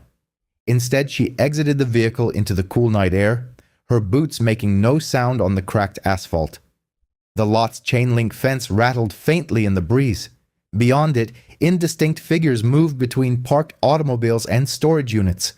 She could discern their hushed voices, the metallic sounds of weaponry being prepared. Briggs was assembling everyone compromised, everyone who had participated in his corruption precisely as she had meticulously planned. Within the dimly illuminated impound lot, Alexis advanced with deliberate steps through scattered pools of shadow cast by the security lights. Briggs stood at the nucleus of a loose formation. Nearly a dozen deputies fanned out around him. The atmosphere was charged with palpable tension and the acrid scent of aging vehicles. "You simply could not let it go, could you?" Briggs bellowed, his voice echoing off the corrugated walls of the containers. "You had to persist until you compelled our hand." Alexis scanned her surroundings with practiced efficiency. Stacked shipping containers formed stark urban canyons. Rusting vehicles rested like silent sentinels. Tools and chains lay strewn across the oil-stained concrete. Every segment of the terrain presented itself as a potential weapon or a defensive barrier. "No one departs from here until she is neutralized," Briggs declared to his men. "Permanently." The deputies shifted nervously, their hands instinctively checking their equipment. Some clutched batons or lengths of pipe. Others' fingers tightened around heavy chains. A few had their hands hovering near their holstered firearms, their exhalations fogged in the biting night air. "Last opportunity to withdraw," Alexis stated calmly. "Anyone who retreats now will be omitted from the indictment roster." A young deputy, barely out of his adolescence, took a hesitant step backward. Briggs whirled on him. "You move. Your career is irrevocably finished," he snarled. "Every individual present is committed. There is no turning back." The deputy froze, his fear palpable even in the faint illumination. Alexis logged his position. He would falter during the confrontation, creating a vulnerability in their ranks. "Take her!" Briggs commanded. The initial deputy charged forward, swinging a formidable chain. Alexis sidestepped his arc with fluid grace, seized his wrist, and applied a decisive twist. The chain clattered to the ground as he collapsed, emitting a cry of agony. She kicked it away into the encroaching darkness. That action shattered the prevailing tension. Deputies surged towards her from multiple vectors, their weapons held aloft. Alexis moved with the fluidity of water, each motion seamlessly transitioning into the next. A baton strike whistled past her head as she ducked. She intercepted the attacker's arm, utilizing his forward momentum to propel him into two other approaching officers. Metal shrieked against metal as a pipe impacted the container position behind her. Alexis spun, driving her elbow into the deputy's solar plexus, then pushed off him to evade a chain that swung with lethal intent towards her legs. The confrontation escalated, deputies spreading out to encircle her. Alexis retreated towards a storage container, meticulously analyzing angles and distances. 3 deputies advanced from the front, aiming to corner her. Instead of withdrawing, she planted one foot against the container's side, propelled herself upward, and grasped the edge. In a single fluid motion, she hoisted herself to the top, seizing the elevated position. "Do not permit her to remain up there," Briggs shouted. "Bring her down." 2 deputies scrambled upwards, approaching from opposing sides of the container. Alexis waited until they were committed to their ascent, then stomped forcefully on one's fingers. He tumbled back with a pained exclamation. The other managed to place one hand on the edge. She seized his wrist and yanked him forward, sending him crashing across the container's surface. Below, Deputies circled like predatory animals, seeking opportune angles of attack. Some resorted to hurling tools and debris. Alexis dodged a wrench, allowing it to clang harmlessly behind her. The elevation afforded her precious moments to assess their positioning. Briggs had retreated, orchestrating the assault. 4 deputies guarded the container's corners. 3 more positioned themselves with chains and pipes, poised to strike should she descend. The rookie remained at a distance, clearly exhibiting apprehension. A deputy wielding a baton managed to ascend from behind. Alexis detected his footsteps on the metal and spun. He swung wildly, his balance compromised on the uneven surface. She blocked with her forearm, ensnared his weapon arm, and utilized his forward momentum to hurl him off the container. He crashed into 2 other officers below. "Utilize your firearms!" Briggs shrieked, his composure dissolving. The sharp sound of multiple holsters being unfastened echoed through the lot. Alexis was already in motion. She sprinted along the container's edge as the initial volleys of gunfire erupted. Bullets sparked against the metal. At the corner, she grabbed a suspended chain and swung down, positioning the container as a shield between herself and the armed deputies. In the shadows beneath, she located the chain she had previously dislodged. Wrapping one end around her fist, she waited as footsteps approached from both flanks. The deputies were advancing with increased caution, coordinating their assaults. A baton thrust into the darkness, an attempt to force her out. Alexis intercepted it with the chain, yanked forcefully, and disarmed its wielder. Another deputy dove beneath the container, brandishing a pipe. She redirected his strike into the metal structure above, the impact numbing his hands. Shouts and curses filled the air as more deputies converged. Alexis rolled out from her cover, the chain whipping out to entangle one deputy's legs. He pitched forward as she rose, using him as a human shield against the others. When 2 rushed her simultaneously, she propelled her captive into them and spun away. The engagement ebbed and flowed through patches of light and shadow. Alexis remained in constant motion, never allowing them to corner her. She utilized the terrain with ruthless efficiency, slamming attackers into containers, tripping them over debris, forcing them into cramped spaces where they impeded one another. The rookie finally mustered his courage and charged, wielding a length of pipe. Alexis disarmed him with almost tender precision, then gently pushed him away. "Remain down," she advised. "This confrontation is not yours to engage in." He scrambled backward, his eyes wide with a mixture of fear and relief. Briggs was vociferously directing, attempting to rally his dwindling forces. Half his deputies were already incapacitated, nursing fractured bones, wrenched joints, or simply refusing to rise. The remainder hesitated, their confidence visibly shaken. Alexis vaulted onto a derelict automobile, the chain still firmly gripped in one hand. 2 deputies advanced towards her position from opposing directions. She dropped between them just as their blows descended, their weapons slicing through empty air where she had been moments before. Her boots met concrete as their momentum carried them forward, their weapons colliding with brutal force, sending both deputies staggering. Alexis swept their legs with a low, spinning maneuver, leaving them groaning on the concrete surface.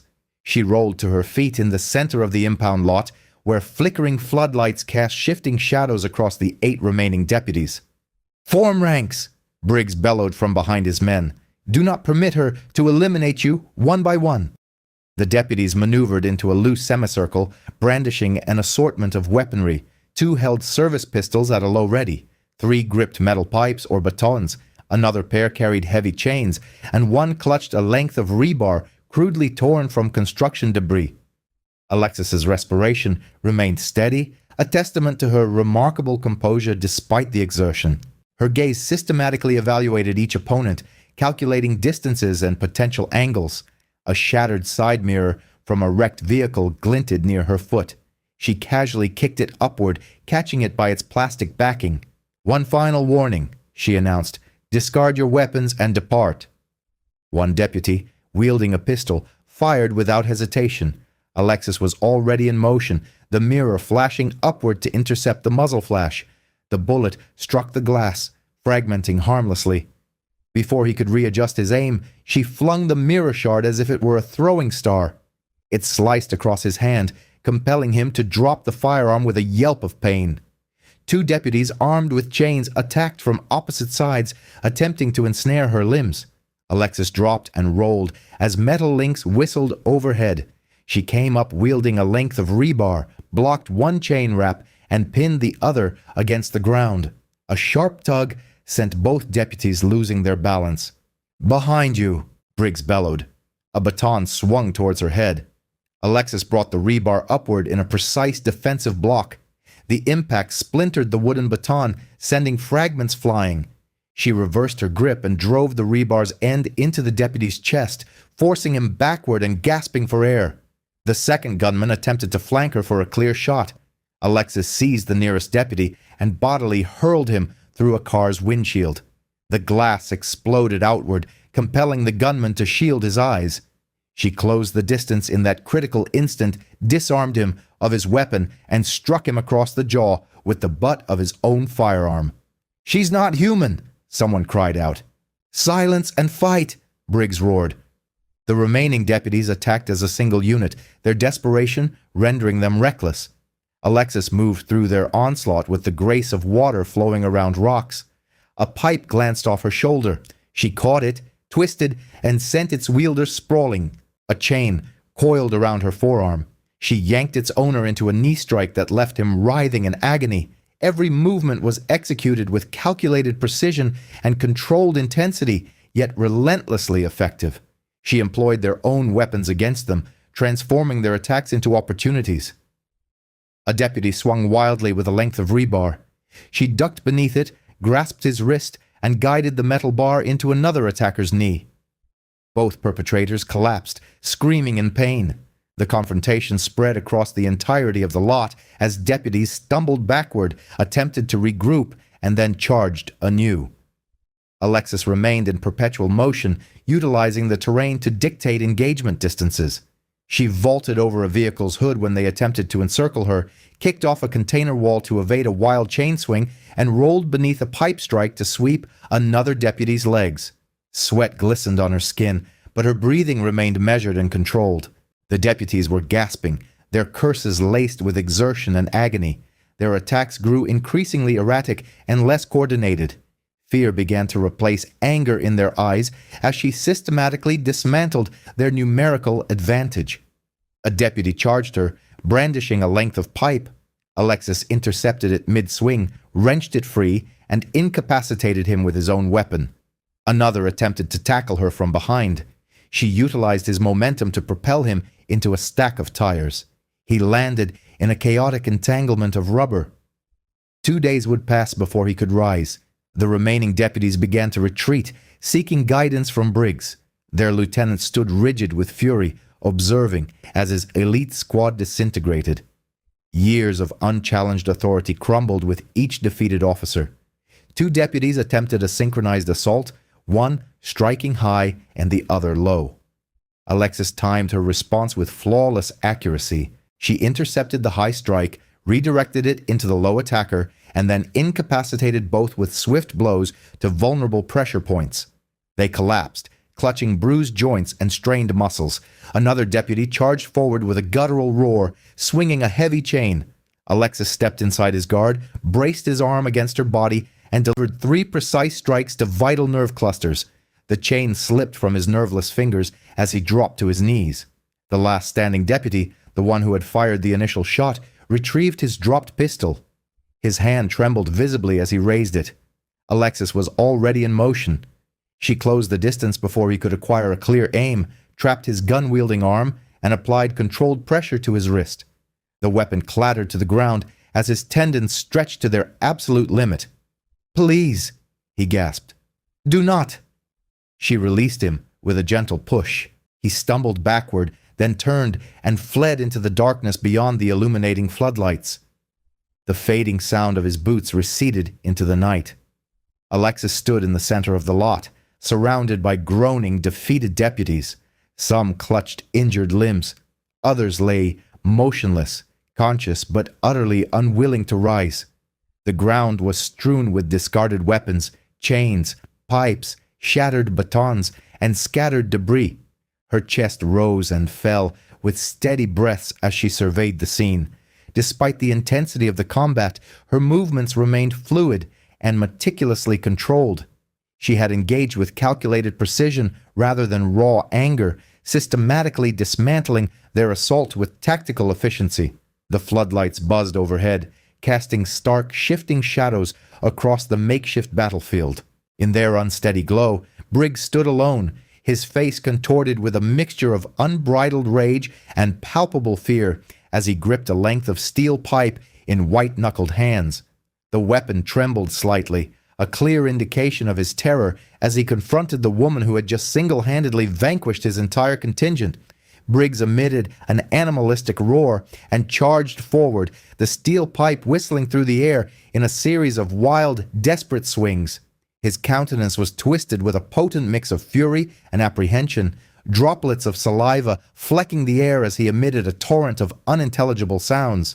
The brilliant floodlights glinted off the dull sheen of the metal rod as it arced towards Alexis's skull.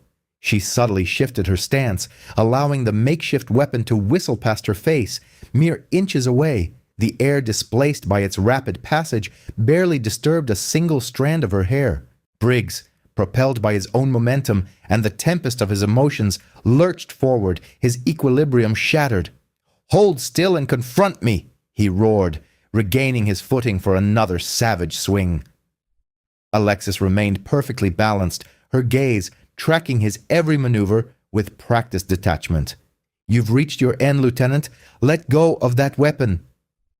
His response was another frenzied assault, the pipe carving violent parabolas through the night. Each subsequent swing grew more wild than the last, his fighting style devolving into pure, unadulterated desperation. Alexis effortlessly evaded his lunges, her movements a model of economy and precision. "You've obliterated everything," Briggs screamed.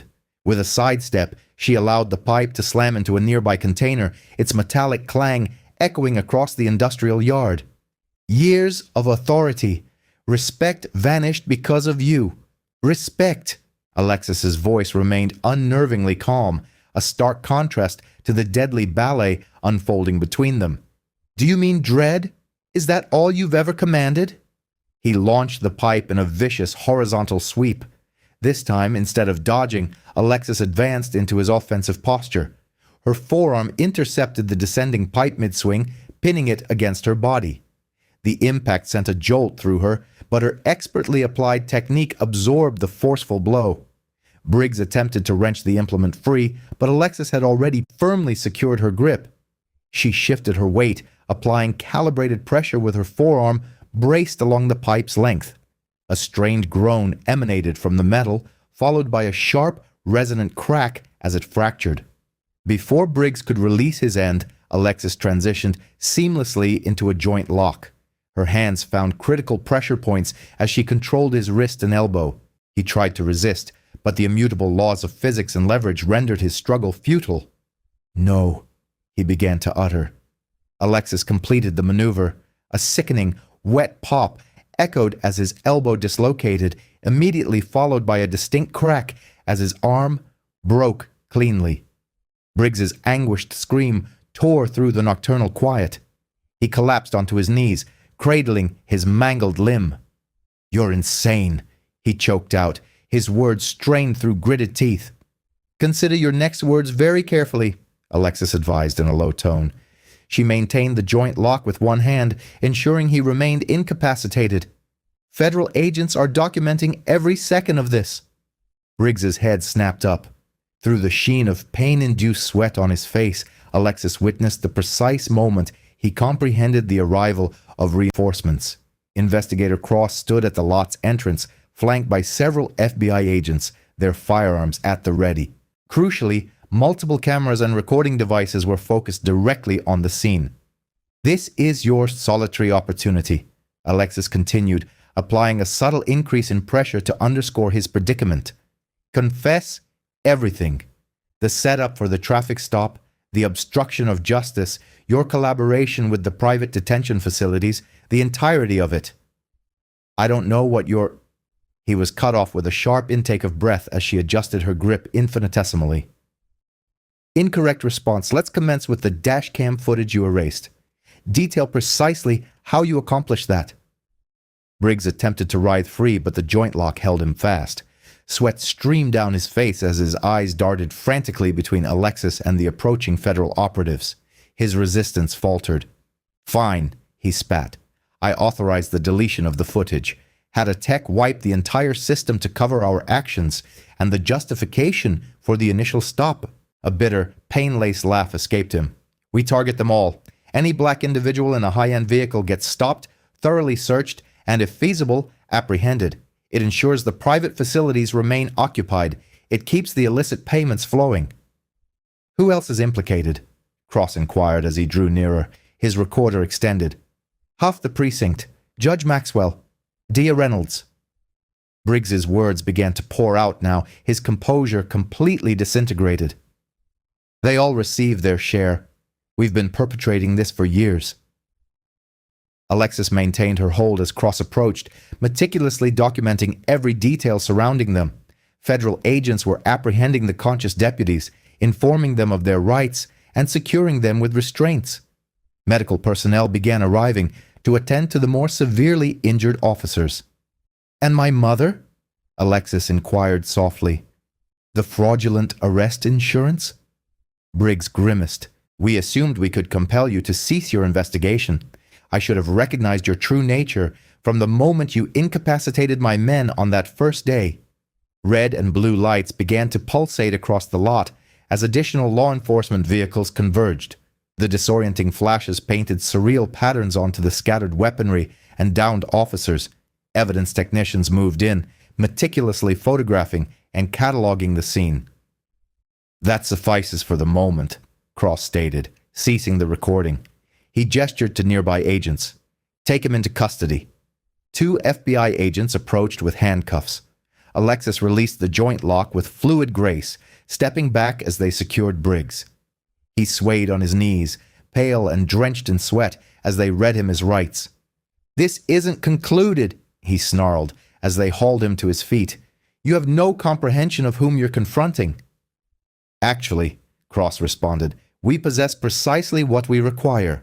Your confession, augmented by the evidence we've already amassed. Your entire network is finished." They began escorting Briggs away. His carefully constructed facade completely crumbled as the stark reality of his situation began to sink in. He erupted into screams, unleashing a barrage of threats and obscenities that reverberated off the metal containers. Alexis remained still, observing as they forcibly led him toward a waiting vehicle. The flashing emergency lights cast alternating shadows across her impassive face. She uttered no sound, her expression neutral as Briggs's enraged shouts gradually faded into the night. Surrounding her, the impound lot had been transformed into a full-fledged crime scene. Evidence markers dotted the ground. Photographers documented the fallen officers and the discarded weapons. Federal agents moved with resolute purpose, apprehending suspects and collecting statements. The venal system Briggs had meticulously constructed was being systematically dismantled, piece by agonizing piece, under the relentless pulse of the strobing lights. The morning sunbeams streamed through the expansive windows of the federal edifice, casting elongated shadows across the meticulously polished floor. Alexis occupied a seat in Investigator Cross's office, a mug of untouched coffee growing cold before her on the desk. Harper Lane sat beside her, legal documents spread across her lap, while Cross leaned against his desk, an expression of profound satisfaction on his face. "The repercussions are cascading swiftly," Cross remarked, holding aloft a newly printed report. "Briggs's admission of guilt has initiated a cascade effect. Deputies are turning on one another, all attempting to negotiate favorable terms before it's too late." Harper nodded, her fingers methodically sifting through her paperwork. "The evidence is incontrovertible. Briggs, Dawson, and Riker are facing numerous federal civil rights violations. The conspiracy charges alone carry sentences of decades." "What about the others?" Alexis inquired, her voice steady. "The district attorney submitted his resignation this morning," Cross replied. "He didn't even attempt to contest it. Judge Maxwell is currently undergoing an inquiry by the Judicial Review Board. The sheriff's entire leadership structure is being systematically dismantled. Alexis drew a slow, deliberate breath, absorbing the rapid pace of these monumental changes. Merely days prior, these individuals had seemed utterly beyond reproach, shielded by their authority and a deeply entrenched corrupt system. Now they were collapsing like a house of cards caught in a gale. "Your mother's release documents were finalized an hour ago," Harper added softly. "All charges have been expunged. The county is already initiating discussions regarding a settlement to avert a lawsuit." A palpable tension that had been constricting Alexis's chest finally began to dissipate. Her mother's unjust incarceration had represented the most egregious act of Briggs's retribution. "How is the restructuring proceeding?" "The FBI is overseeing a comprehensive overhaul," Cross explained. "New leadership, revised training protocols, external oversight committees. They are utilizing this case as a precedent for reforming other struggling departments." He projected a news website onto his computer monitor, orienting it so Alexis could view the content. The headlines presented a starkly different narrative from the disparaging campaign of mere days before. "Delta Force, Commander exposes police corruption. Hero veteran confronts systemic abuse. Corrupt officers face federal charges." Public sentiment had undergone a complete reversal. "You are being lauded as a whistleblower who unveiled decades of institutionalized prejudice and the abuse of power," Harper stated. "People are advocating for national reforms based on your ordeal." Alexis scanned the articles. Her own story reflected back at her through a new lens. The truth had finally pierced the edifice of deception Briggs had so carefully constructed. "That is precisely why we requested your presence today," Cross said, straightening himself. "The Department of Justice is establishing a specialized task force to scrutinize and revise the use of force policies across the nation. They wish for you to lead it." Alexis looked up abruptly. "Me?" Harper offered a smile. "Who could be more qualified? You possess the military background, the tactical acumen, and now, first-hand, experience with police abuse of authority. You can articulate both perspectives. Your unique viewpoint could significantly contribute to reshaping how law enforcement approaches conflict resolution," Cross elaborated. "Help prevent other departments from devolving into what Briggs engineered here."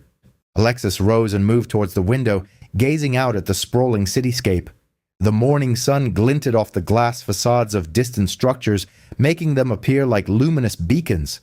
She recalled that night on the highway when 2 patrol cars had singled her out solely for being black and driving an expensive automobile. How many others had endured similar injustices without possessing her training and resources to resist? "The position would grant you genuine authority to implement changes," Harper continued. "You could establish new training standards, institute accountability mechanisms, and create effective oversight systems. You could help ensure that no one else has to endure what you and your mother experienced," Cross said quietly. Alexis turned back to face them, her expression firm and determined. "When do they require an answer?" "They are scheduled to announce the task force next week," Cross replied. "However, they are willing to wait for your decision if you need time to deliberate." "I do not," Alexis stated unequivocally. "This is precisely the kind of mission for which I have been trained. Identifying threats, developing countermeasures, protecting civilians. The battlefield has simply shifted." Harper beamed. "I had a premonition you would agree. I've already prepared the necessary documentation." They spent the ensuing hour reviewing documents and discussing initial priorities. The scope of the task force was undeniably ambitious, but Alexis felt a surge of energy from the challenge. This was an unparalleled opportunity to effect enduring change. As they concluded their meeting, Cross's phone vibrated. He checked the message and smiled. "Your mother's processing is complete. She's waiting in the lobby." Alexis gathered her belongings swiftly. The 3 of them rode the elevator down together, emerging into the brightly lit marble lobby where Sarah Ward stood awaiting them. Her mother's face illuminated with joy at the sight of her daughter. They embraced tightly, remaining silent for a long moment. When they finally separated, tears glistened in both women's eyes. Ready to go home? Alexis asked softly. Her mother squeezed her hand. More than ready. They walked together through the lobby's revolving doors, emerging onto the courthouse steps. The morning air was crisp and invigorating, carrying the promise of spring. News crews assembled, but they maintained a respectful distance, allowing the mother and daughter their private moment. Alexis took a deep breath, feeling the immense weight of the preceding weeks finally lift from her shoulders. The storm had abated. The corrupt apparatus that had targeted them was being systematically dismantled. More importantly, she now possessed the opportunity to prevent similar injustices from befalling others. Her mother seemed to intuit her thoughts. You're going to accept that task force position, aren't you? Yes, Alexis replied. Someone needs to ensure what happened to us cannot happen again. Sarah nodded with pride. Then you'd better get to work. There is a great deal of mending to be done. They stood together in the morning sunlight, finally liberated from Briggs's oppressive shadow. The courthouse loomed behind them like a colossal stone sentinel, no longer a symbol of corruption, but a testament to justice restored. For Alexis, this marked not merely a conclusion, but the dawn of a new era, an opportunity to reshape the very system she had so narrowly survived.